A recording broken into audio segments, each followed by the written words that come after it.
आपण बघत आहात AKP न्यूज मराठी, आपला आवाज आपली ताकद।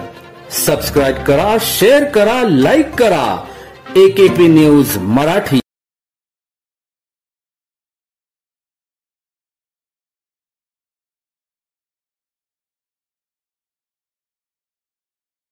राज्यातील महायुती सरकारने निवडक व्यावसायिक अभ्यासक्रमांमध्ये प्रवेश घेतलेल्या ओबीसी, एबीसी, विमुक्त जाती आणि भटक्या जाती प्रवर्गातील विद्यार्थ्यांसाठी शिक्षण शुल्क आणि परीक्षा शुल्क प्रतिपूर्ती योजनेसाठी असलेली उत्पन्नाची अट रद्द केली आहे।